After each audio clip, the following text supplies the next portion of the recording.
Hey everybody, it's Bruno again from NB, where it can't all be serious, and today we're going to be a little serious. We're not really going to be serious too much, but I'm here with Tim Thomson, president of Cyber Trends. Yeah.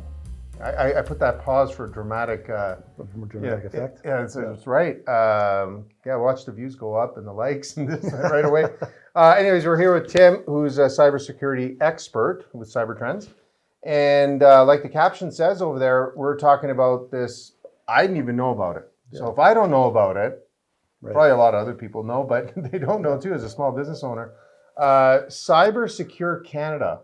Right. I'm not even going to pretend I know that until I met you. So walk us through that, Tim. So with all of the attacks and how cybersecurity has blown up over the last couple of years, the federal government of Canada has put together an initiative for the small and medium-sized businesses up to 500. And what the Cybersecure Canada certificate gives you is the ability to prove to the business community that you're out and being proactive on your cybersecurity. So is that legislation now, or is it coming out? It's out there now, right? So I can go into any small business. So part of Cybersecure Canada, there's 18 controls that need to be checked. So backups, incident response plans, passwords, wireless access points, those sorts of things. Holy moly. So we check all of those for an organization, and then we'll engage a third party to confirm that they are compliant, and then you can get that certificate. So you're the third party to my company. That's right. Got it. So, okay, right off the bat, we like to list things to make people kind of aware of what they need to do. Mm-hmm. Most of our audience is small to medium to large companies. And what's the number? We're going to start with number 2 and then go to number 1. Number 2 thing that you need to do to really be compliant with Cyber Secure Canada. Yeah, so you would need to engage a third-party security provider, and they'll come in and they'll go through the motions of checking the compliance and the controls. And then once that's done, you get that certificate, right? And then that certificate is really designed to show the business community and the other people, the insurance premium or companies, that you are taking those necessary steps to protect the corporate data that they're gathering. So what do you tell a company that says, well, I have a security person in my company? Right. Like I'm talking about data security and IT security. You know, I have a network person, I have a MSP, managed service provider, all that kind of stuff on-prem. Yeah. Right? What do you say about that, having those people do it instead of third party? Well, it's good that they have all of that in place, but you ultimately want to have somebody else come in and do the checks and balances against what they're doing. You don't want your own group or your own staff checking their work. We want to make sure that you get a third set of eyes on there just to confirm what they're doing, right? And if they've missed something and it happens, then we get on top of it, and then it gives them the ability to clean it up before something bad happens. Yeah, and this is not to, kind of freakishly promote your company or another company, but it is actually required to be certified that a third party comes in.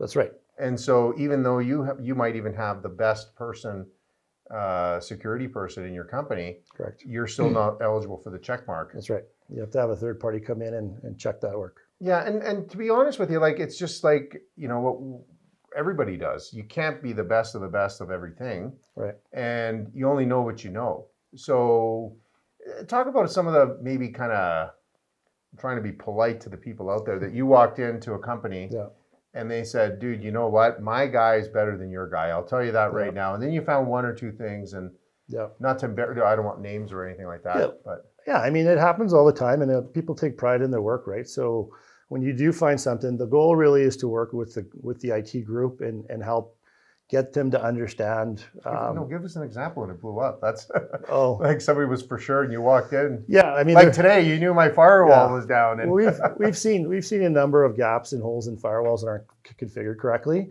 and they've documented their policies and procedures on the firewall, but they forgot to save it to the firewall. So then they've got a door that's open that they didn't know about. So again, it's just having that third set of eyes to work with them and help increase that security posture. So I know a little bit about Cyber Trends in your program. Right. Okay.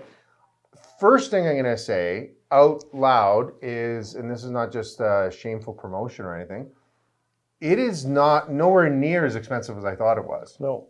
And depending on the jurisdiction you live in, which province, you actually could get a job training grant for it? Yeah, so we're offering a three-day holistic approach to cybersecurity to prepare the corporation on how to attack and deal with cybersecurity and help them address any vulnerabilities and gaps. And then the whole goal around that is it's a $3,000, so it's $1,000 a day. But I know in Alberta, we're going through the motions right now of getting it prepared for the Alberta Job Grant, which then would cover 2/3 of that cost back to the corporation. And I'm going to pause you right there because you're in BC, right? You're right across Canada. Yep. So each province has it because people do watch this outside of yep. in our network across Canada. So I'm pretty sure every province has that. I'm not sure about the territories, but so it doesn't matter where your company is, right? And you do it remote or on site, so that would make them eligible. Yeah, so we can do remote. We're going to launch one of our courses in the fall. I've also prepared custom courses for corporations. So if they have 10 or 5 or 10 people that want to come in and do a private session, I can do that. And then based off of each province, we just have to go in and apply for the job grant to get it certified. The course it is in Alberta right now, and I've been talking to BC and the other provinces as well, and everyone seems to think it shouldn't be an issue, right? So as we continue to grow and evolve and get more courses out there, we'll make sure that those provinces qualify for that. And we're talking about the Cyber Secure Canada program. Right. So if a company brings you in, is that a program or is that you just going in through the checklist and making sure that they have all the stuff checked off? Yeah, good question. Those are two separate things, right? Yeah, so the Cybersecure Canada would be engaging me to make sure that your incident response plan's up to date, your backups are working as you say they are, you're doing quarterly vulnerability scans, just the requirements to become secure. And then at that point, we would engage a certified provider that would then give you that stamp of approval. That's awesome. And so again, you have the 3-day course. Right. And you also do get people up to snuff. I know I said this twice, but this is kind of confusing for a lot of small businesses because as you check off your new renewal, there are a lot more questions. We talked about in the first episode. Right. There are a lot more questions. So you can handle both of those. Correct. Okay, so let's talk about your regular MSP for a second. Okay. So let's just say I sub everything out to my data center folks. Okay. I'm in the cloud. Which, by the way, that was most of my high school. Is that enough for them to give you the ticket? Because they're kind of in the soup. What would be we talked about having, your internal IT person doing it. Yeah.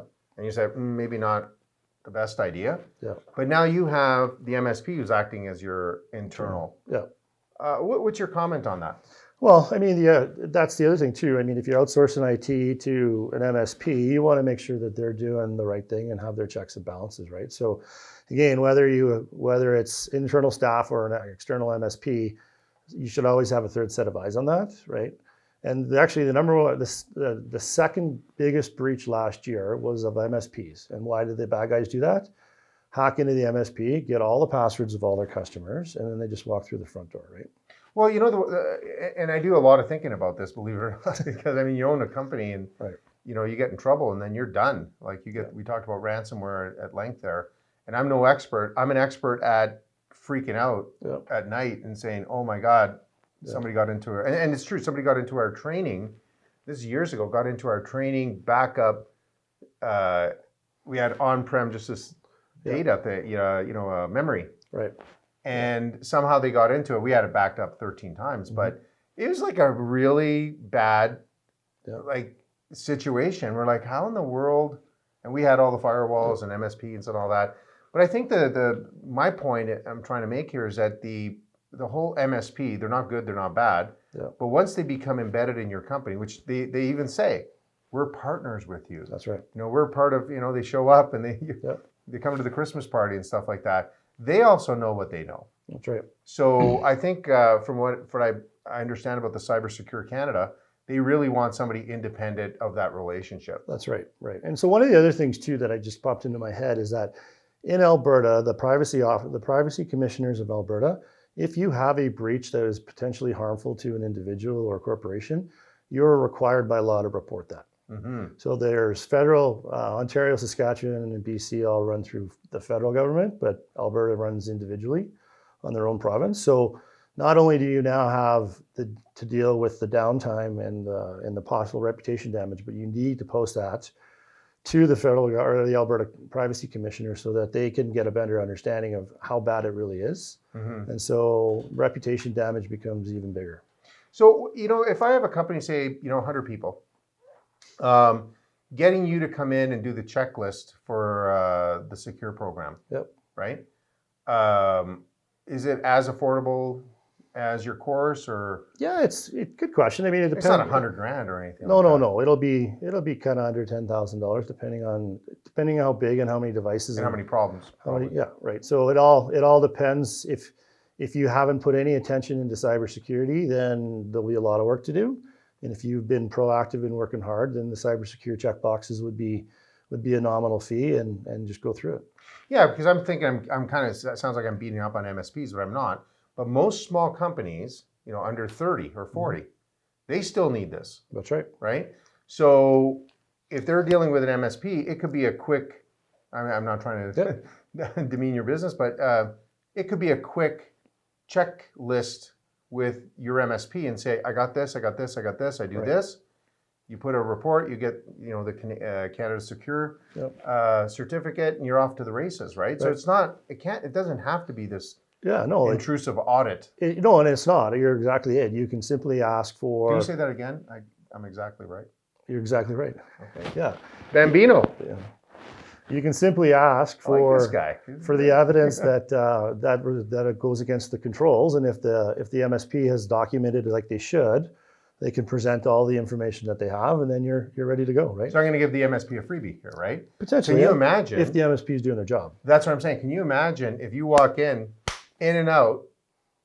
Man, they're never going to change MSPs. That's right. Right? Because they're like, these people are unbelievably good, right? All right, so let's go to the first best thing, whatever you want to say, about finally getting certified. Yeah. So engage with your MSP, engage with a certified security company, and have them come in and again have that third set of eyes on what the IT group is doing from a security perspective. And it might be just that easy where they've got all the information there and you've checked those boxes. And it may be they haven't done anything, and then you've got to ask more questions. But you need to engage a third-party provider to go out and make sure that you are taking those necessary steps. In the words of the movie, in Jerry Maguire, this might be a help me, help you moment, right? Right. Is maybe if you're kind of a good client to the MSP, you've been in the MSP world for years. Yep. And if it's not really, it's working and it's just a checklist, let's say, wouldn't it be a great thing for them to say, hey, pick somebody like Tim, have him come in, we'll pick it up. I mean, if it's all, I know it sounds crazy, but why not add it to their MSP program? Yeah, and so what we do at our MSP at Nerico Systems, we actually have a quarterly checks and balances against all the firewalls and the security initiatives that we put in our report. So I've always said try and do it quarterly, if not semi-annual, if not for sure once a year. You just need to go through all of the security initiatives that you guys that have been put forward and make sure that they're running the way they should. Okay, let's talk about your new show coming up. Okay. Risky Business. Talking about Tom Cruise. Oh yeah, Risky Business. Oh my God. Yeah. So help you. Tell me what the show's all about. Yeah, so fortunate enough I'm doing a six show session on cybersecurity, and the show's called Risky Business. And again, it's just to reach out to the business audience and try and get them to understand various things around the insurance premiums and what to look for. They'll talk about ransomware, tools, techniques. We've got world experts that are in cybersecurity that are going to help me go through each of these shows. The forensics, the police, all of that stuff, right? We're going to be talking about various topics at the business level and help your audience or our audience get better and understand where they're at. So make sure you tune in. It's going to be on the MegaPixx network at least, and maybe picked up by every satellite place in the world. Who knows? But yeah, Tim, is really, I learned so much from people like you, and I had no idea 99% of the stuff you're talking about, the certification. So if nothing else, I got some education. So perfect. Click down here, get Tim's information, and get cyber certified in Canada, right? Yeah. So, okay, we'll see you next time. Great, thanks. Okay. Hey everybody, I hope you enjoyed this episode. Remember, if you want someone you know to be our next guest, simple. Click below in the description and we'll get in touch with them. Thank you for watching, and please subscribe and you'll never, ever miss another episode.